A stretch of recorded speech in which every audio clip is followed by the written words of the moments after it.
अगर मैं आपसे सवाल करूं कि क्या आप 10,000 किलोमीटर पैदल चल सकते हैं तो आप क्या करेंगे? मेरे पीछे जिस शख्स को आप देख रहे हैं, महज 20 साल का ये लड़का, नाम रोहन अग्रवाल, जो 50,000 किलोमीटर की दूरी तय करके यहाँ पहुँचे हैं, भिलाई पहुँचे हैं। और इनका सफ़र अभी बहुत आगे है। कितनी आगे है ये भी जानेंगे, और क्यों चल रहे हैं ये भी जानेंगे, और क्या कारण हुआ कि इतनी महज 20 साल की उम्र में इन्होंने पैदल चलना शुरू कर दिया, क्या उद्देश्य लेके चल रहे हैं, इनसे बात करते हैं।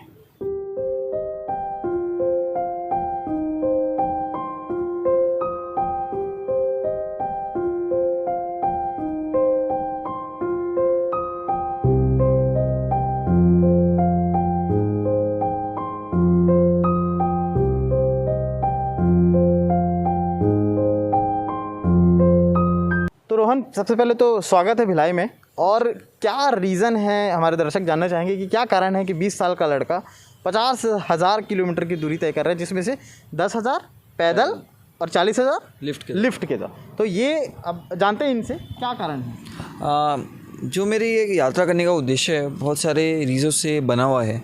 मैं इसको ये बोलना चाहूँगा कि जो मेरा एक रीज़न है मेन, वो है कि जो मेरी रुचि थी भारत को जानने के बारे में, भारत को सीखने के बारे में, भारत को समझने के बारे में। और ये मेरे को जीवन से बहुत रुचि था, अलग जो रिलीजन से, कल्चर से, लैंग्वेज से, सभ्यता है, सब चीज़ों के बारे में जानने के बारे में, नए नए चीज़ें देखने के बारे में, इन सब चीज़ों के बारे में जब समझा, हर समझ में आया कि इन सब चीज़ों में बहुत ही कॉमन चीज़ है, बहुत ही कॉमन एस्पेक्ट है, बहुत अहम हिस्सा है, जिसका नाम है ट्रैवल। वाराणसी की पवित्र धरती से 25 अगस्त 2020 को, और तब से मैं अपनी यात्रा शुरुआत कर रहा हूँ। तकरीबन 17 से 30 तक हो चुके हैं। 25 अगस्त 2020 वाराणसी से आपने शुरुआत की जी। हाँ, वाकई ये भी है कि देशाटन और भिक्षाटन ये एक ऐसा प्रोसेस था जिसमें समाज को समझने के लिए लोग बाहर निकलते थे। और वाकई हम जो महापुरुष रहे हैं, और यात्रा तो हमारे स्वतंत्रता सेनानियों ने भी की है।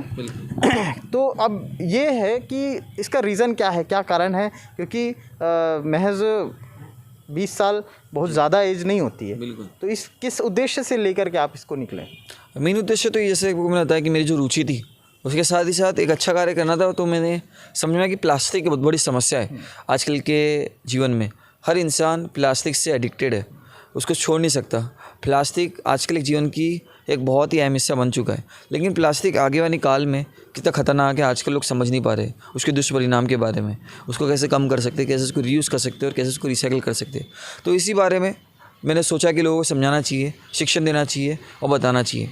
तो उसी बारे में मैंने अपनी यात्रा शुरुआत की, और तब से मैं यात्रा कर रहा हूँ लोगों को प्लास्टिक में जाकर। कितने राज्यों में आप अभी तक पहुँच चुके हैं? क्योंकि तकरीबन 17 स्टेट्स हो चुके हैं मेरे, साउथ इंडिया के, नॉर्थ इंडिया के, बस ईस्ट इंडिया नॉर्थ ईस्ट बाकी है। और उसके बाद देश के बाहर जाएंगे, Bangladesh, Myanmar, Thailand, Cambodia, Laos, Vietnam, फिर चाइना, मंगोलिया, रशिया होते हुए साइबेरिया जाएंगे। साइबेरिया के अंदर एक जगह आती है जिसका नाम ओमिकॉन है। ओमिकॉन पूरे विश्व का सबसे ठंडा जगह है, जिसका टेम्परेचर -72 होता है। और इसी कारणवश आज तक कोई भारतीय वहाँ तक पहुँचा नहीं है भारत से निकलते हुए। तो हम पहले भारतीय बने जो भारत से निकलते हैं वहाँ तक पहुँचेंगे। अन्य भारतीय गए लेकिन वो सीधा गए हैं उधर, तो हम पहले भारतीय बनेंगे जो भारत से स्टार्ट करते हुए सीधा रोड से वहाँ तक पहुँचेंगे। मैनेजमेंट कैसा रहता होगा, क्योंकि लोग जानना चाहेंगे कि भाई पैदल तो चलते हैं, लिफ्ट से चलते हैं, लेकिन मैनेज कैसे करते हैं? कितना सामान जो रहता है वो कितना वेट का रहता है, क्या क्या सामान रहते हैं, और खर्च, ये भी तो एक चीज़ है ना कि पैसों का खर्च, तो वो कैसे मैनेज करते हैं? जी, जैसे मैंने आपको बताना चाहूँगा कि मतलब बैग का तो ऐसा है कि हमारे ज़्यादा सामान रखते नहीं है हम। गांधी जी का जो एक प्रिंसिपल था कि कम से कम सामान जीवन में रखना चाहिए, जीवन में यापन करना चाहिए उतने सामानों में, तो मैं वैसे ही करता हूँ। और पीठ में ज़्यादा सामान रख भी नहीं सकते कि पीठ में दर्द होना चालू हो जाता है। और साथ ही दूसरी जो व्यवस्था है उसका ये होता है कि जहाँ पे भी हम जाते हैं लोग हमारी बहुत सहायता करते हैं। अगर 2 शब्द में बताऊँ यात्रा कैसे चल रही है, तो वो लोगों के प्यार और स्नेह से हर पल पे, हर समय पे, हर परिस्थिति में लोगों की बदौलत ही यात्रा चल रही है। लोग मेरी मदद करते हैं इसलिए यात्रा चल रही है। मैं लोगों की करता हूँ, लोग मेरी करते हैं। सिंपल सा फॉर्मूला है।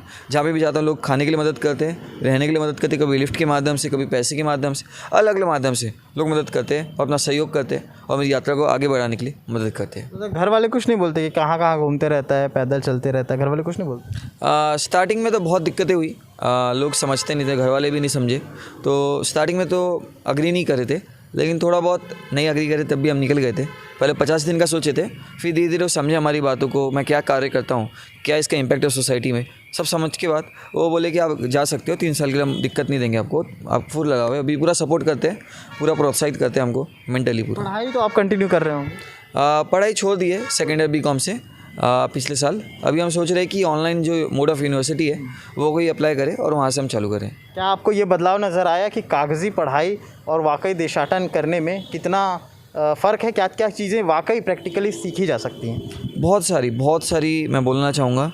साथ मेन चीज़ तो मैंने एक चीज़ समझा कि patience is the key to learning. आपके पास धैर्य बहुत आ जाता है यात्रा करते करते। आप बहुत सी चीज़ अलग नज़रिए से देखने की कोशिश करते हो। हर चीज़ में आपके साथ सामने प्रश्न उठता है। जो लोग बोलते हैं कि साइंस को स्टूडेंट ज़्यादा प्रश्न पूछता है, उसको मैं ये बोलना चाहूँगा कि कभी देशाटन करके देखिए कितने प्रश्न उठते हैं, तब पता चलेगा। लोगों का क्या रुझान देखने को मिलता है? क्योंकि पॉलीथीन तो वाकई नुकसानदायक है, लेकिन फिर भी पॉलीथीन तो बिक रहा है। चाहे सरकार कितना भी रोक लगा ले, जब तक फैक्ट्रियाँ चल रही हैं, पॉलीथीन जब तक बन रहे हैं, सब तो चलते रहेगा। बिल्कुल। क्या आपके ज़रिए आप जहाँ जहाँ गए वहाँ क्या देखने को मिला? कुछ ऐसा है कोई? मेजरली ये है कि लोगों को मालूम है प्लास्टिक ख़राब है, लेकिन क्यों ख़राब है ज़्यादातर लोगों को ये नहीं पता है। प्लास्टिक को ये मालूम है, तो लोगों को समझाना कि प्लास्टिक क्यों ख़राब है, उसके साथ ही उसके दुष्परिणाम क्या है, वो बताना मेरा कार्य है। साथ ही साथ एक ऑप्शन बताना उनको कि क्या ऑप्शन रह सकते हैं। बहुत सारे ऑप्शंस रहते हैं ज़िंदगी में, जैसे कि अभी प्लास्टिक की पानी की बोतल हो गई, उसके बजाय आप कोई बॉटल कैरी करिए अपने साथ में। कैरी बैग जो सिंगल यूज़ प्लास्टिक का कभी यूज़ मत करिए, उसके साथ में एक अपना जो कोई थैला या कुछ भी बैग वैग कैरी करिए जिससे आप रख सकते हैं। स्ट्रॉ यूज़ मत करिए, क्योंकि स्ट्रॉ बहुत खतरनाक चीज़ है। ऐसे बहुत सारी छोटी छोटी चीज़ें अगर जीवन में अपन कम कर दे तो प्लास्टिक का जो यूज़ है बहुत कम हो सकता है। ऐसा बस मेंटली है कि अब जैसे चम्मच जाते हैं, अभी कोई रेस्टोरेंट में जा रहे हैं, उनको पहले बोल दी कि हम आप हमको स्टील का कोई चम्मच दे दीजिए, प्लास्टिक का मत दीजिए, तो हमको आपको स्टील का देंगे। तो ऐसे थोड़े थोड़े चीज़ें अगर जीवन में अपन करना चालू करें तो प्लास्टिक को ड्रेस्टिकली कम किया जा सकता है। साथ ही साथ जो रिसाइकलिंग का बात होता है, तो रिसाइकलिंग पूरे विश्व में ही बहुत कम होती है। मतलब विश्व का जो रिसाइकलिंग का परसेंटेज है वो 9% है, और इंडिया में तो और कम है। इंडिया में 2 से 5% बस प्लास्टिक रिसाइकल होता है। तो अगर अपने को रिसाइकलिंग आगे ज़्यादा करना है तो मेजर ये है कि आप जो घर घर से सेग्रीगेशन अलग अलग करना चालू करें वेस्ट को। मतलब गीला कचरा अलग, सूखा अलग, और साथ प्लास्टिक अलग। उससे क्या होगा कि गीला कचरा है, खाद के उपयोग हो सकता है, सूखा कचरा रीयूज़ हो सकता है, और प्लास्टिक रिसाइकल हो सकता है, सीधा इंडस्ट्री में जा सकता है। उससे जो रिसाइकलिंग है वो बढ़ेंगी और इससे देश का भी कल्याण होगा। नहीं बोल रहे आप अदर स्टेट में जाते हैं, वहाँ के पॉलिटिशियंस भी आपसे मुलाकात करते होंगे, कई लोग आते होंगे, हौसला अफजाई करते होंगे। तो आगे का क्या रूट रहेगा? क्योंकि आप आज दुर्ग में हैं, जी। उसके बाद क्या रूट रहेगा? आगे में ये है कि आगे रायपुर जाएंगे, रायपुर के बाद बिलासपुर, बिलासपुर के बाद रायगढ़, और रायगढ़ हमारा लास्ट प्लेस होगा छत्तीसगढ़ में। उसके बाद हम जाएंगे अपना उड़ीसा, झारसुगड़ा, संबलपुर होते हुए आगे भुवनेश्वर, कटक, पुरी, ये सब रूट पे जाएंगे। आगे में फिर कलकत्ता और वो सब रूट पे म्यांमार, बांग्लादेश, पूरा नॉर्थ ईस्ट करते हुए म्यांमार, थाईलैंड, कंबोडिया ऐसे जाने का सोच है। इतना आप चल चुके हैं, इतना आगे और चलेंगे, देश से बाहर भी जाएंगे। क्या लगता है आपको कि वाकई लोगों में बदलाव आएगा? ज़रूर बदलाव आए या ना आए, लेकिन एटलीस्ट मैं उनको ये विवंश कर रहा हूँ कि वो चिंतन मनन तो करें इस विषय पे। और चिंतन मनन करना ही बहुत बड़ी बात है, क्योंकि बदलाव एक सोच से नहीं आ सकता, धीरे धीरे आता है। अगर वो चीज़ लगातार उनके दिमाग में चलते रहे, उनकी जहन में चलते रहे, तो हो सकता है एक दिन वो बदल दे। मेरा तो वैसे काम है उनको बताना, करना, और उनके ऊपर है वो कैसा देखे, क्योंकि उनका फ्यूचर उनके हाथ में है। अभी वो नहीं संभले तो आगे का जो उनका फ्यूचर है, उनके जो आने वाले लोग हैं वो ख़राब हो जाएंगे। जैसे कि मैं एक चीज़ बोलना चाहूँगा कि जैसे आजकल के लोग इंश्योरेंस कराते हैं, इंश्योरेंस कभी अपने लिए नहीं किया जाता। आगे वाली जो पीढ़ी है, आगे वाले जो उनके जो एंसेस्टर्स है, जो आगे वाले जो उनके लोग हैं, उनके लिए कराया जाता है। क्योंकि जब मैं मर जाऊँगा तो मेरे आगे वाले जो पीढ़ी है, जो बच्चे रहेंगे, उनको पूर्ति होंगी उसकी, उससे उनको पैसे मिलेंगे।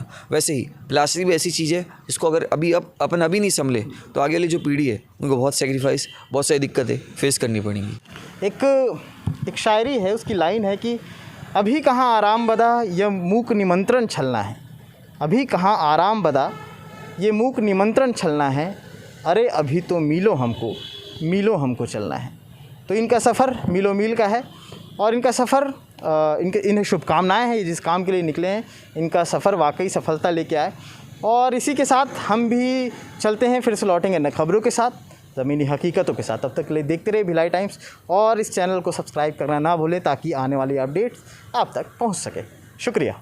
हाँ जी दोस्तों, अगर आपको मेरे से और मेरी यात्रा से जुड़ना है तो आप जुड़ सकते हैं इंस्टाग्राम के माध्यम से। इंस्टाग्राम पे मेरा नाम इंस्पायरिंग हाइकर के द्वारा है, और साथ ही साथ अगर आपको जुड़ना है फेसबुक या गूगल के अन्य प्लेटफॉर्म से तो रोहन अग्रवाल अगर आप सर्च करेंगे तो आपको मिल जाएगा। और साथ ही आप करिए भिलाई टाइम्स को सब्सक्राइब यूट्यूब पे, और बेल आइकन दबाइए और उनकी मदद करिए उनके आगे की अच्छी अच्छी खबरें आपको पहुँचाने के लिए।